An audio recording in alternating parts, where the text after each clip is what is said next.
I am a senior scientist from Lockheed Martin. I have been a senior research engineer for Howard Hughes, Texas Instruments. Nevertheless, we've been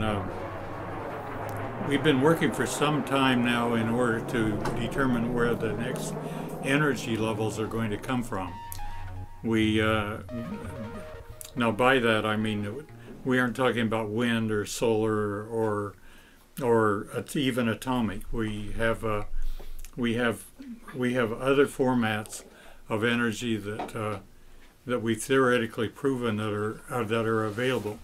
Not only that, but there have been significant developments, and many times the things that we look at and call UFOs are really some of the developments that we've been involved with. That Lockheed has been involved with?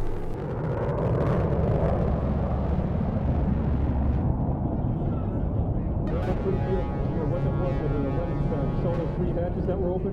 Looks pretty good to us down.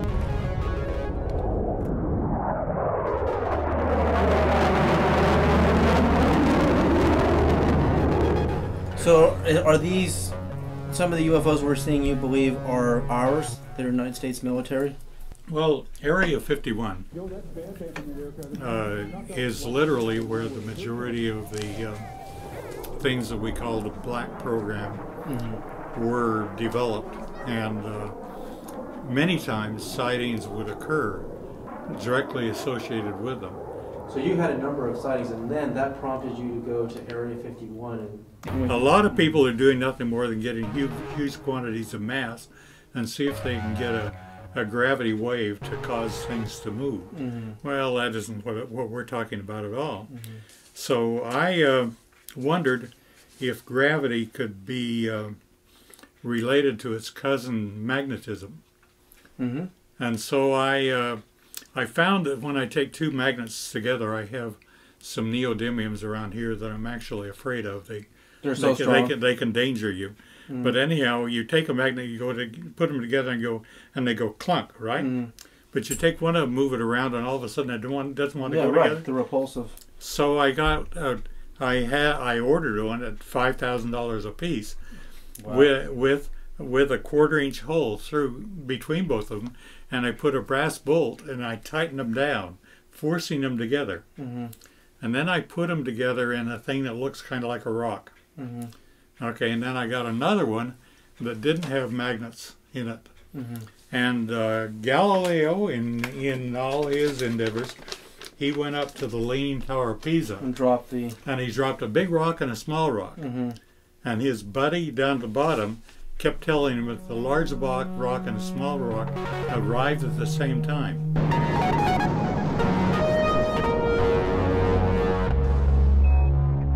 Well, in my left hand I have a feather. In my right hand a hammer. And I guess one of the reasons we got here today was because of a gentleman named Galileo a long time ago who made a rather significant discovery about falling objects in gravity fields. And we thought that where would be a better place to confirm his findings than on the moon. And so we thought we'd try it here for you.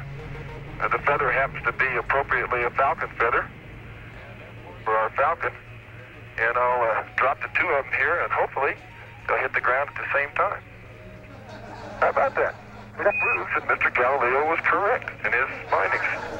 Well, I went up to in the Lockheed Building 501 by the side of escalators and elevators. Oh, wow!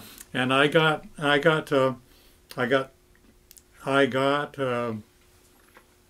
9 guys that were not educated and didn't have pre-opinions on anything, and I dropped my 2 rocks.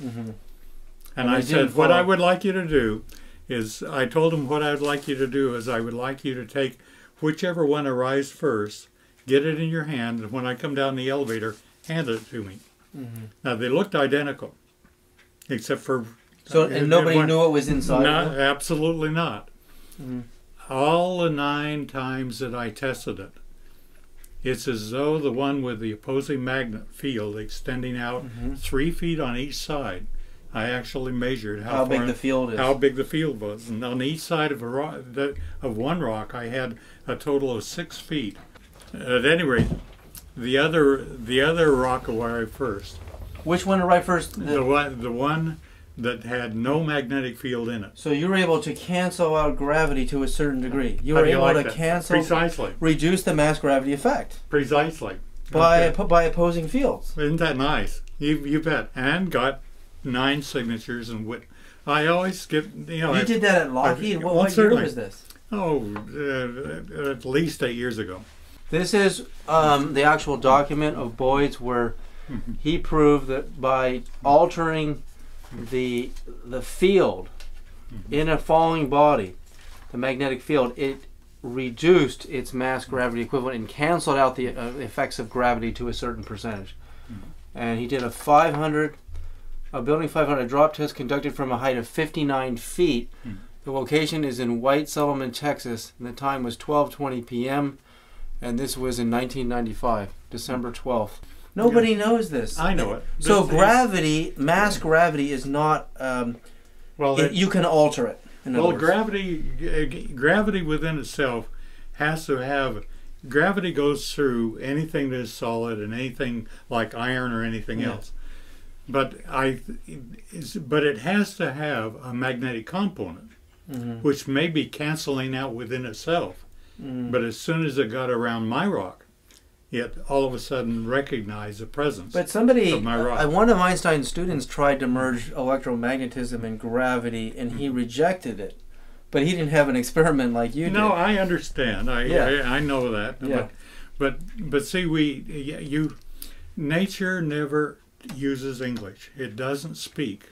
It doesn't speak any language. But yet it's talking to us all the time. Right.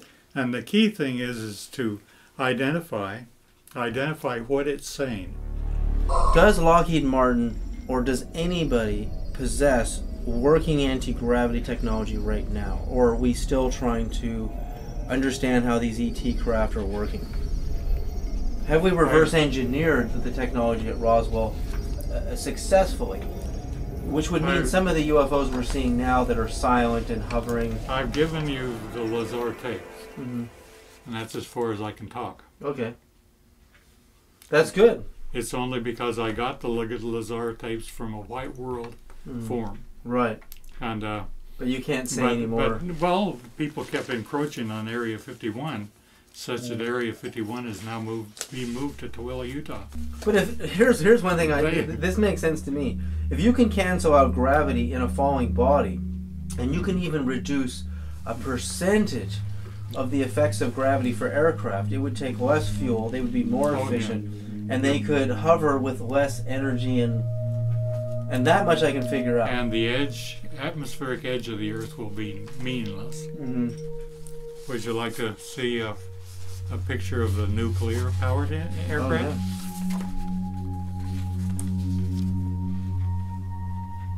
What's the date on this one? I refuse to say, but there's the nuclear pile that actually flew. That hunk of junk right there flew? It actually was in the belly, providing...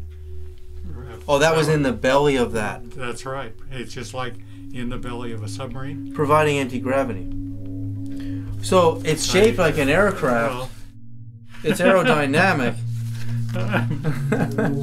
So that we don't think that it's not using its wings. Well, I get it. It has an energy source, okay. I understand. And it is staying in the and here's what it looked like down inside of the protective. It was. And that's at Area 51? No, much closer than we'd care to admit. Oh, Texas. Well, I mean, Lockheed's the contracts here was in the paper this morning. $27 billion in the last couple of years. Most of the majority of the defense contracts are here in Texas with Lockheed. I mean, well, certainly. No. That's why I don't mind having a retirement from them. And here was one of the old-time developments. Oh.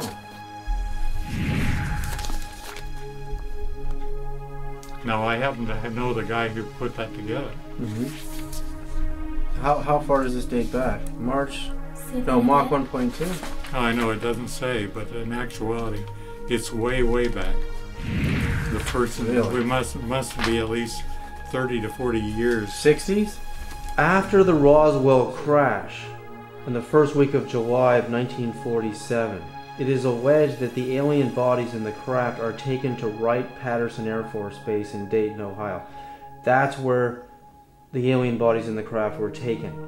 What Boyd Bushman is holding up is a document that states that a reverse-engineered nuclear-powered flying saucer that has a ceiling of over 60,000 feet, a range of 3,000 miles, nuclear-powered anti-gravity saucer that we reverse-engineered from the alien craft, and he knows who did it. He's testifying. Boyd Bushman is the man who designed the Stinger missile for General Dynamics. He worked for Howard Hughes. He worked for 20 years. He was at Lockheed Martin. He had access to above top secret and top secret files. He knows how to develop and reverse engineer anti-gravity technology and is actually demonstrating it in front of us. And here we are for the first time in history. He is showing us proof that at Wright-Patterson Air Force Base, we reverse engineered flying saucer technology. In 1959 was the first date this thing flew. I mean, this is incredible. He's giving us what no one has ever been able to find before. And you know, he won't say, you know, that it was an alien craft, obviously. I mean, it could have been something that was ours. But if we have anti-gravity, if we've developed anti-gravity at Lockheed or, you know, any level, secret level of the Black Ops, you know, divisions of research, why aren't we using it in the war? Why doesn't the F-117 levitate? Or does the F-117 levitate? Well, the key question from a physics point of view is a matter of another force. Mm-hmm. The question is are there more forces beyond the 4 or 5 forces that we're all acquainted with? Mm-hmm. The strong force, that's holding the strong force. Yeah, I understand that. The strong force and weak force, electromagnetic force, and gravity. Well, we have been under some development recently where the astronomers have begun to analyze the motion of galaxies apart. Right. And we have identified that indeed the galaxies are being impelled apart. Mm-hmm. We used to say at increasing velocities. The recent data and the better data says that there's still a repulsing force. Well, a repulsing force is an anti-gravity. It's stronger than gravity. Literally. Mm-hmm. Newton says for every action there's an equal and opposite reaction, right? Well, okay.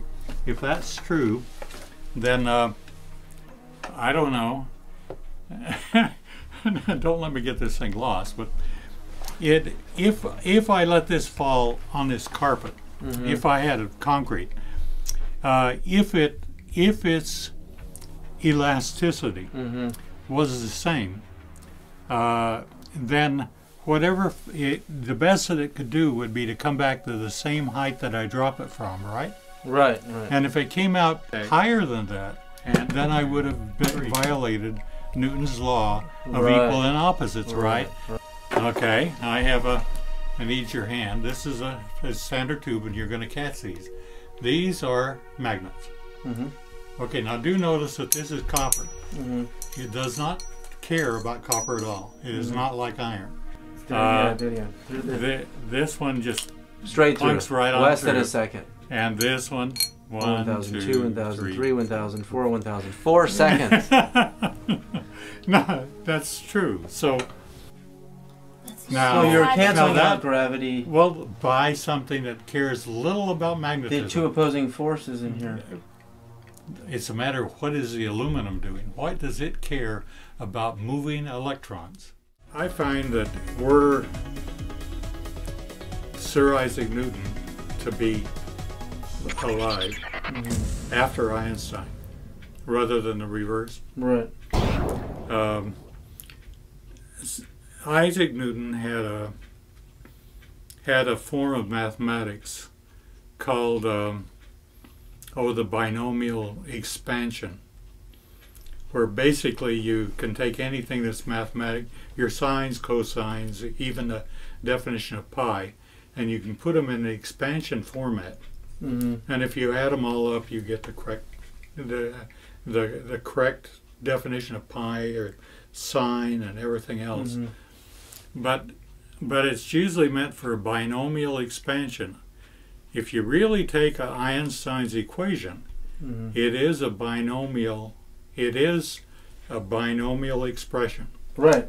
It's mass and energy are equivalent. If you do nothing more than shove that into Newton's series expansion, you will, and you multiply it like Einstein did, by m0 c². You multiply every one of the series expansion by that. Mystically, the first term, which is 1, when it's multiplied times m0 c², is the large force. The second one turns out to be kinetic energy. I mean, 1/2 mv², not c², because Einstein had v, but and the c's cancel. It goes on ahead and basically shows that there are as many as 7 significant forces. Really? And the first, if you can include the kinetic energy, it turns out to be the first 5 we know. Right. The 6th, 7th, and 8th we don't know. Right. So you're saying... But we're taking the expression associated with the binomial expansion and taking a look at it. And it looks like that indeed there are... we believe that anti-gravity is there. That it's one of them. It's one of the forces, one of the... But we have forces that are yet to be named. Up here, a picture of there's a rock up there. Next. Yeah, I see that. Well, that actually came whizzing past between the moon and the Earth about 5 years ago.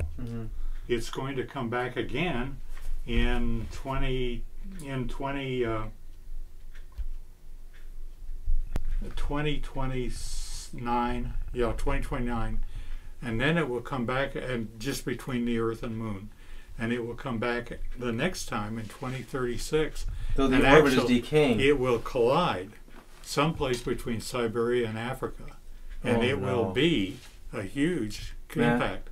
Many, many, many megatons. Bigger than Tunguska? Don't know. How big is that thing? It depends on its velocity. But it's there. We know it. We're tracking it. Oh my God. And I said, and number 6, veer its orbit. No. Because I 1, 2, 3, 4, 5.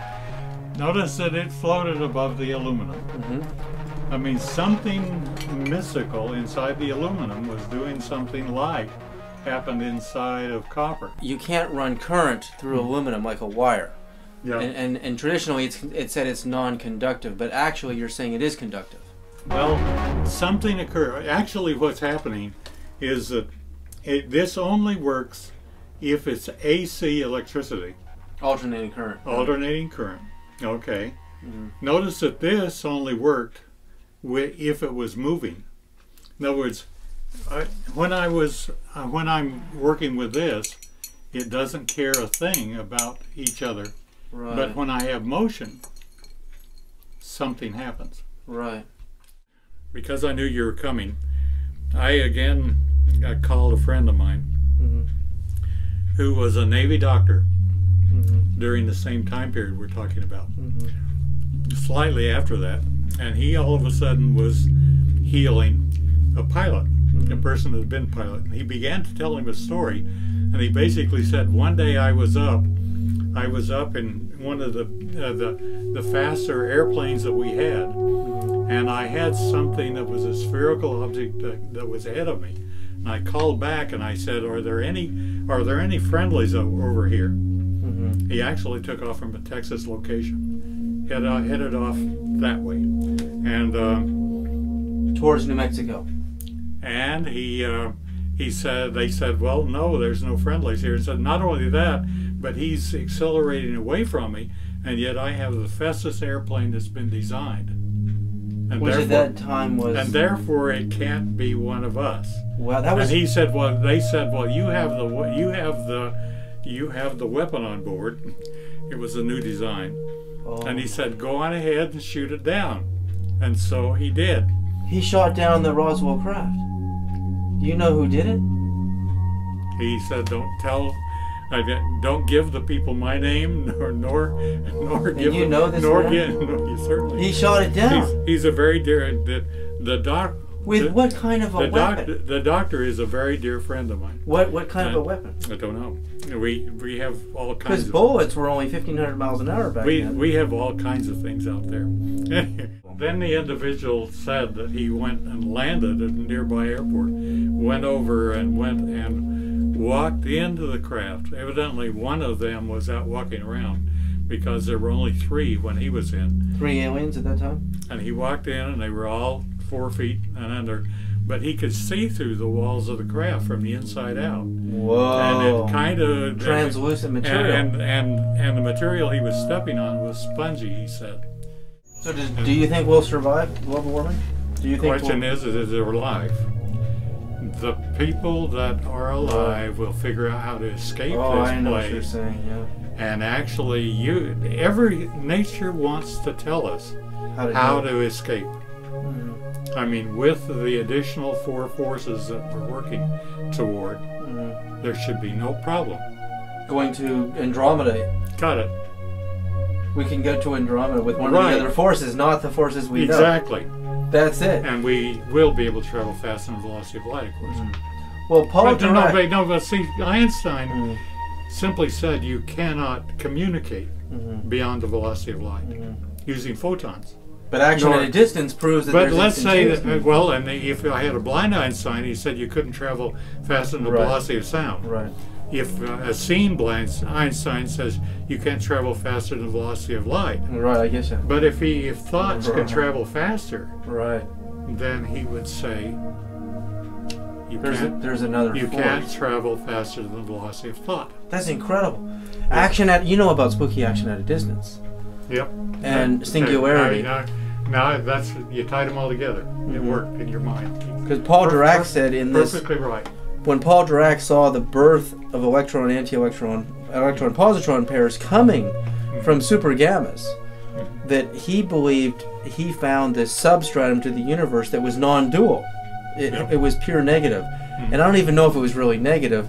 It was just single. And he said, my God, if you could become one with that, you could be anywhere in the universe in 0 time because there's no resistance in that singularity because there's no polarity. Well, there is another universe called the neutrino universe, of course. Right, neutrinos. And we know that it's there, and now we're seeing if one of the additional forces matches it. So the neutrino universe is another universe, not just... Not only that, we know that we know that what we have is we're about 5%. Everything that we see is about 5%. And then there's dark matter that we don't see. Right. And then beyond that is about 70% of dark energy.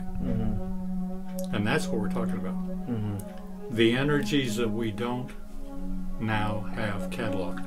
And we don't have name, and we haven't done critical tests on them, and we're just barely beginning to start operating.